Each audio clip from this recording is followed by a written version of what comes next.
Good evening. We are in Srinagar, Kashmir right now, and we are going to have a conversation with the Vice Chancellor of Kashmir University, Mr. Talat Ahmed. Thank you so much, sir, for joining us on this program called To The Point. How is it different handling Kashmir University? Kashmir University, when I came in the beginning, I realized that they are teaching very well, that the teaching is as highest standard as anywhere.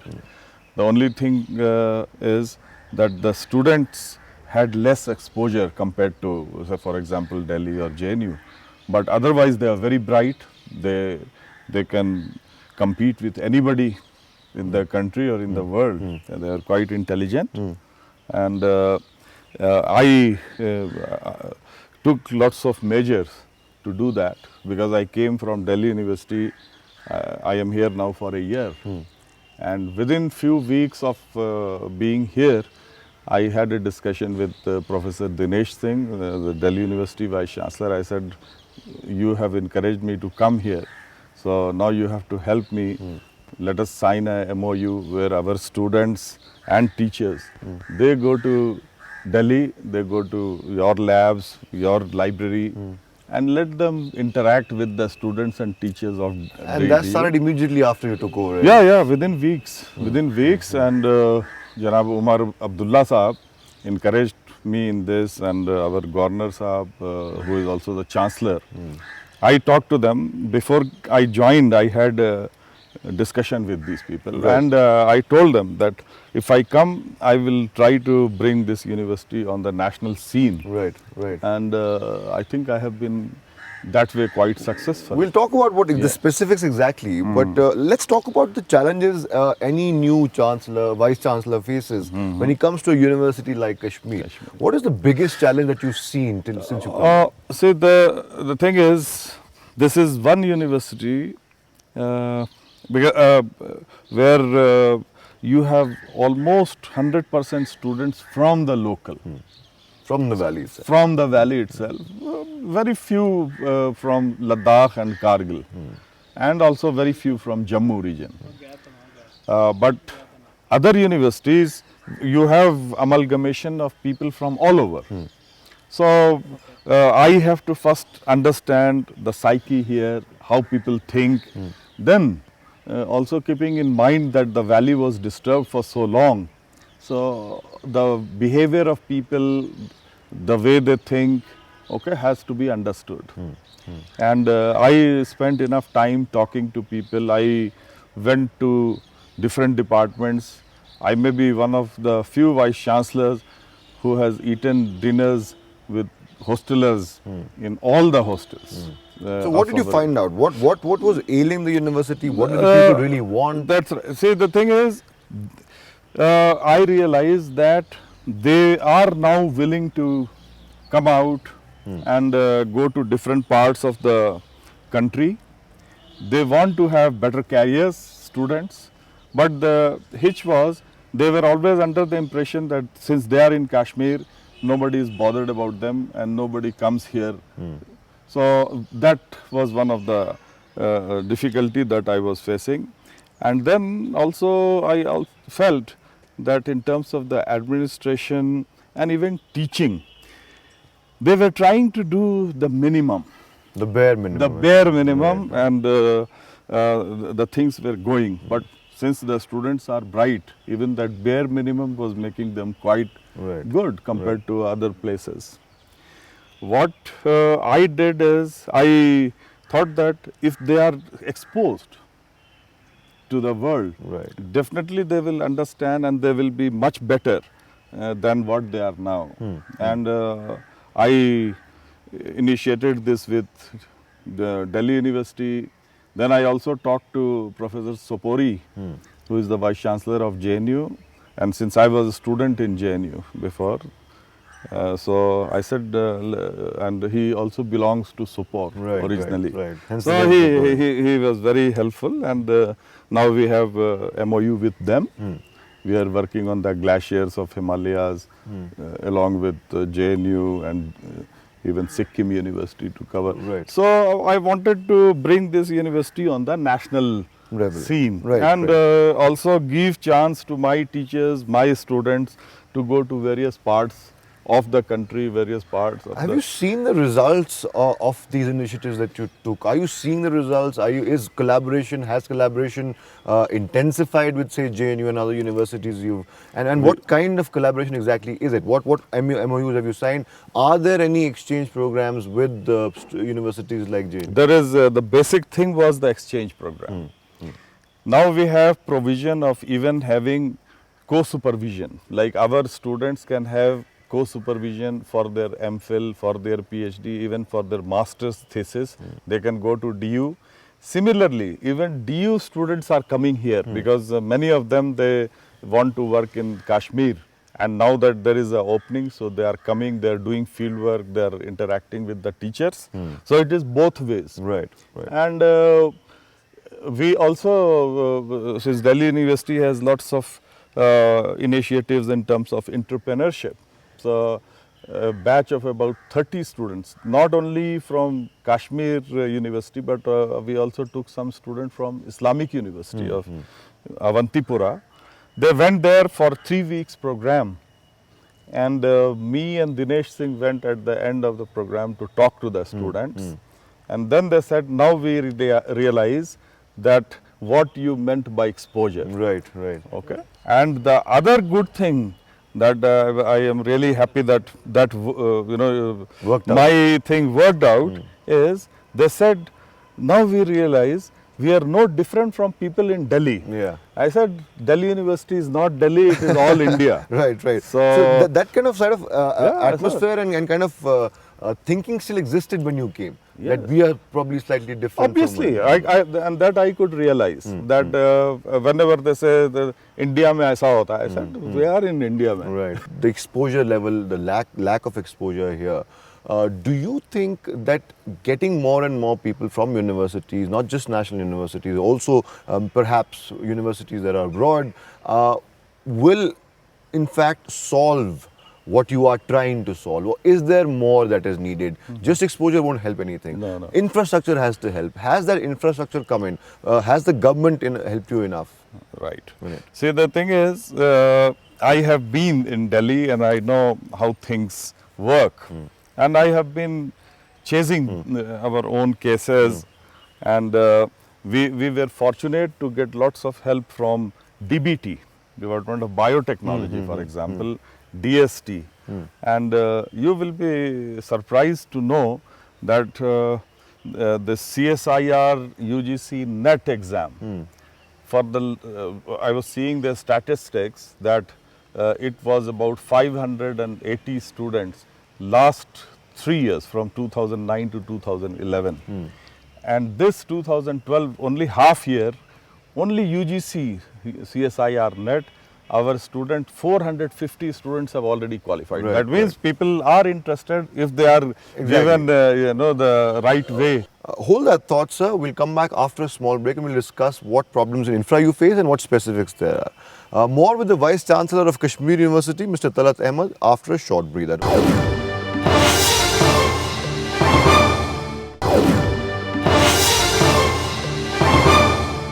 Welcome back to this special edition of To The Point. We are in Srinagar and in conversation with Mr. Talat Ahmed, VC Vice Chancellor of Kashmir University. Sir, before the break, we were talking about how lack of exposure is one problem. Lack of infra funds is also a problem. In the recent past, you mentioned to me before the interview that you have received help from the CM, from the governor as well. What other sources of infrastructure funding and how much does Kashmir University really need infrastructure-wise, money-wise, to really expand the way you want to expand? See, I have given a very comprehensive proposal for the 12th five-year plan, where I think the way the population is increasing and I want to see the university expands is I have given a special package program for about 350 crores. And I am happy to say that out of this, I am already offered 78 crores about last December it came for expansion of the new campuses. As you know that at present, in addition to our Kashmir campus in Srinagar, we want to take education to the far-flung areas where people have less facilities. So we already have 2 campuses that are working now, are in North Campus in Baramulla and South Campus in Anantnag.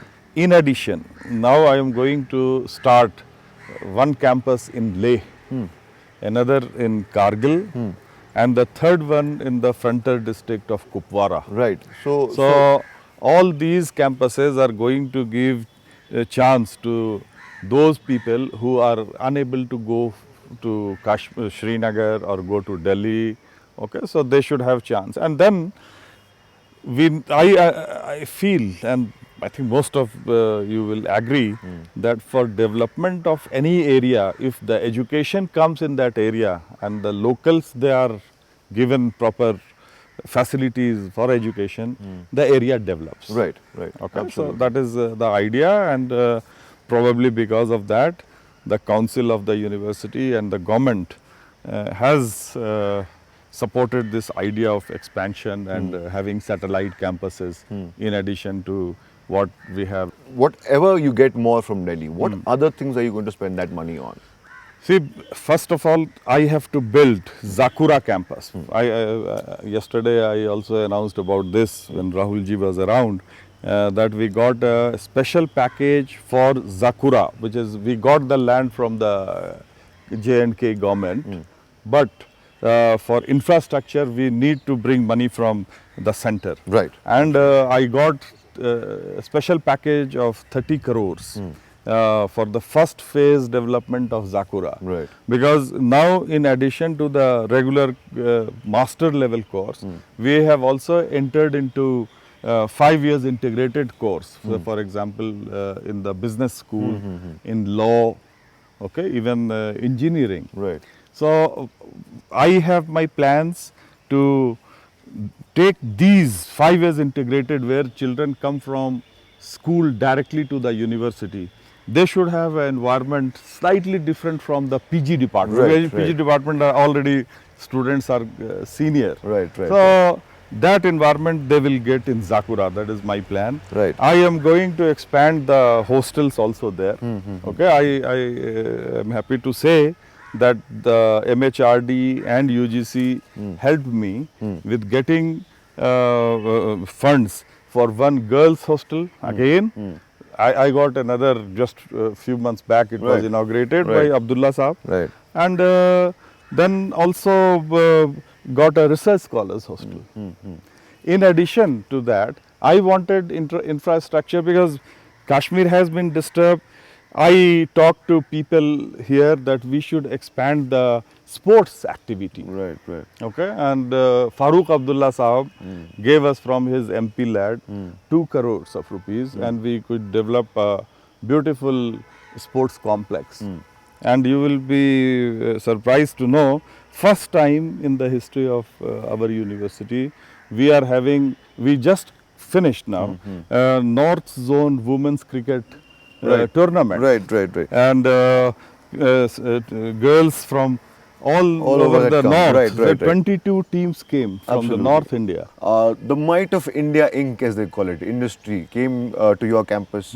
Mr. Ratan Tata and Mr. Kumaramangal Birla and Mr. Rajiv Bajaj and Mr. Deepak Parekh on the same stage. That rarely even happens in Delhi or Bombay ever. Yes, yeah. Now, that happened in your campus, and they did promise, I was there in that hall, they did promise on the spot, instant SOPs. So I remember Mr. Ratan Tata said that on the stage, he said that from now onwards, he will have an internship program with Kashmir University students as well. And also, Mr. Rajiv Bajaj promised something, Mr. Birla promised something. Mr. Birla, in fact, also promised BITS Pilani and Kashmir University will now have an exchange program. Yes. Now, how does it really feel to get the might of India Inc. Behind you, and how did you manage to get all these people to the campus? Yeah, it is very interesting to tell you. Last September, Rahul Gandhi came to my campus for interaction with the students, because he has been going to different campuses all over the country.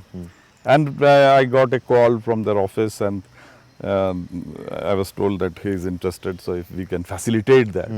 So I readily agreed, because I thought that may be a good way to start, bringing the university on the national scene. Right. So students interacted. The interaction was supposed to be for 1 hour. It went on for 2 hours and a half, and very live interaction. In the process, the students told Rahul ji that we are doing our best, but still nobody comes to us for campus recruitment, no placements, and please look into this. And then also he said, the student said that we have some problems. Then he said, why don't you come in a group to Delhi? I can introduce you to many of these people. But I also promise that I will bring them. But you have to convince them that now it is the right environment for them to come to the campus, recruit people, and also do some expansion of their activity in the valley. So I have been always behind this move, and I kept pestering and also talking to our own students that I am going to bring some people. I was in touch with Rahul ji's office and also different people in Delhi, and then it finally happened that his office could convince all these, although I was writing to these business tycoon on your own as well. On your own you were writing? On my own, and I was always copying to Rahul ji's office that they should come, they should, because as it is universities, they have to write to business houses that we are doing. So then the pleasant surprise was that we got all these people on the dais yesterday. Okay, all and they together. promised such And interesting things. and then they promised, because they have, see, these businessmen, at least Mr. Tata and Mr. Birla, they have lots of interest already in education, and they are And participating. in Kashmir, in Kashmir and in as well. Kashmir, there are lots of it, including Rahul Gandhi. When he came first time, he said that I am half Kashmiri, so I can understand your problems and you much better than any. And I would be very happy to have partnership with all of you, and you tell me what I can do for you. Do you think that this is the right way to go? Do you think because these two luminaries have done this, more and more companies will come and recruit here, more and more companies will come for placements? Definitely. See, the thing is, just before entering into the big hall, I had a discussion with these business tycoon, and I told about initiatives that I have taken. And Mr. Birla told that when you have MOU with DU and JNU, I can offer you with BITS Pilani, because that is a technical university. So your students can, I can send the teachers here, and and then I have been also in touch with Aziz Premji. And he has also offered that, okay, he was also supposed to come, but somehow he couldn't. But he has promised that he will send his people here, and they will be coming for discussions and campus recruitment. So things looking bright for Kashmir University. Yeah, sure. Now, taking the discussion forward, we'll take another break right now.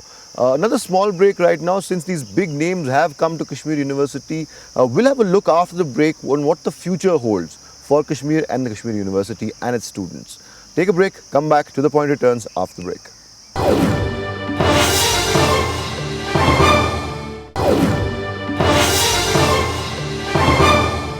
Welcome back to this special edition of To The Point. We are still in conversation with Mr. Talat Ahmed. The future of Kashmir University, everyone says, looks bright. We've discussed why it looks bright and what are the reasons why it looks bright.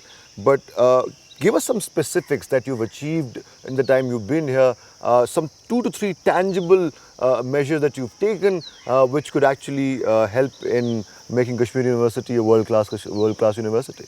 I got a position created for Dean Research on the pattern of Delhi University. And it has started working now. The Dean Research is supposed to encourage the youngsters in particular to put proposals to the funding agency. There are lots of money available, there are less taker in the country now. So we should have more proposals from Kashmir University. I have told many of them that if you cannot do alone because of teaching load, make groups and do. And it is not that only the teachers will be involved. Once you have projects like these, there will be studentship also attached to that. Right. So then the students, because ultimately my aim is that the youngsters should get the facilities and break in the career through this research activity. And I know Kashmir, the students are bright, they have very good analytical mind, so they can be good researcher if they are given chance. Kashmiris are bright people, everyone knows that. They are very bright, they are wherever they are going, like Indians, they do excellent. Okay? So I have been doing that, and I am very happy to tell you that we got lots of good results. We got already many projects, and many of them are in pipeline.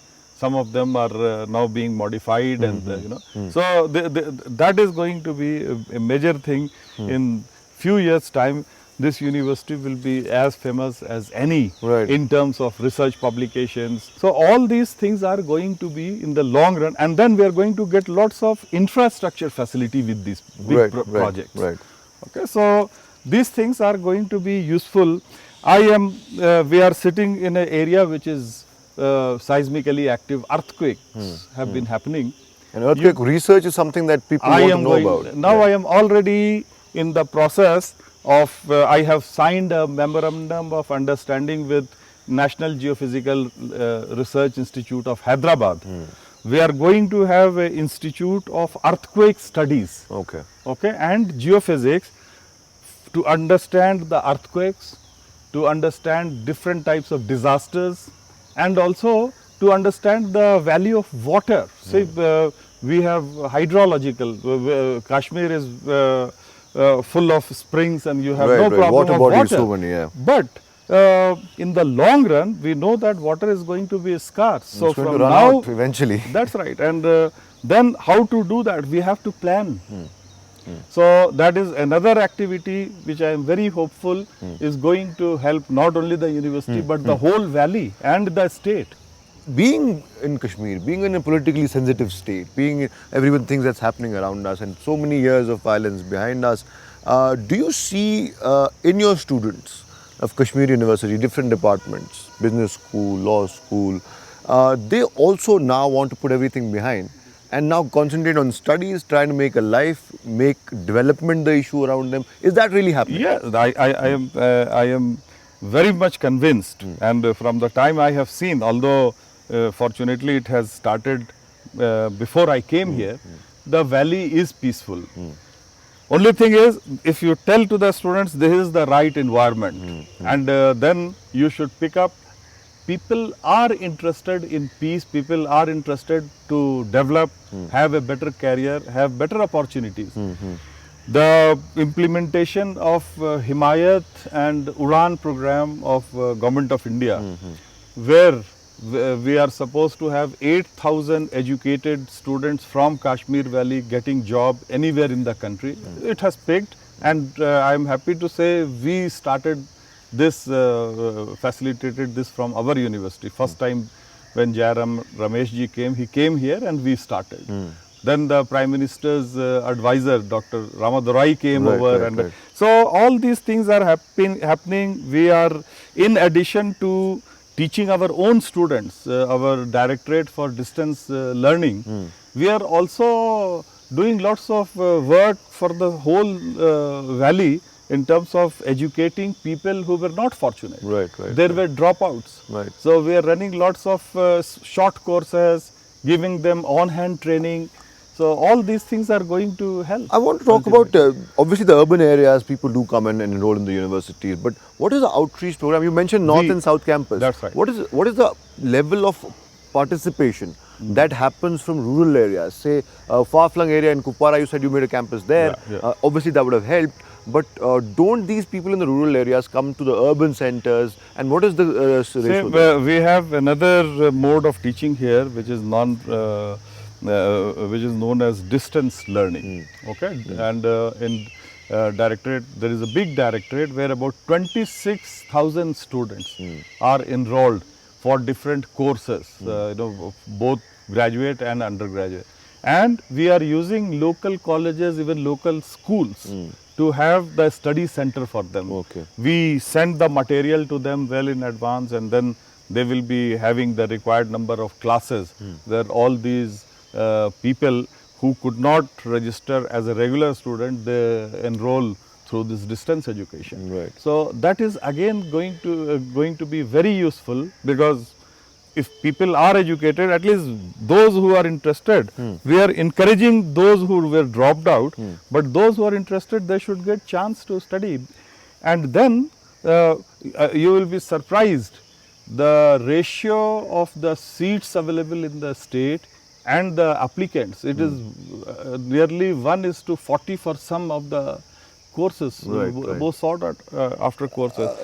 Mr. Talat Ahmed, my last question to you on this program is a double-headed one. One is about the brain drain in Kashmir. There has been brain drain because of lack of opportunities and avenues. People, bright students, bright minds go elsewhere, go outside the state, go outside the country.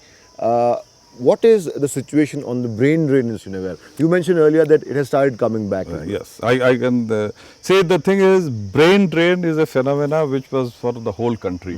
But in particular for Kashmir, it was all the more because of the disturbance. Now the good news is, we are getting lots of people from Kashmiri origin who are interested, and they are doing very well abroad to come back. I have been able to bring some of them. We had positions and we interviewed people through Skype and video conferencing, and many of them have joined.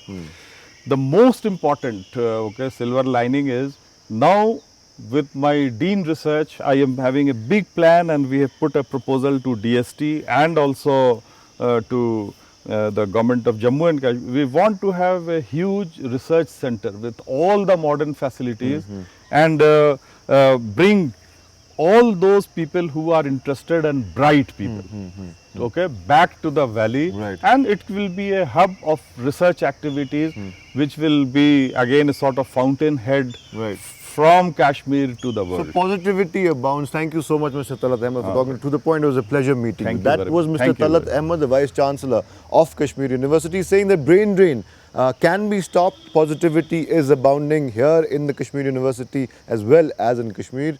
For the time being, this is the end of the special edition of To The Point from Srinagar, Kashmir. Thank you for watching.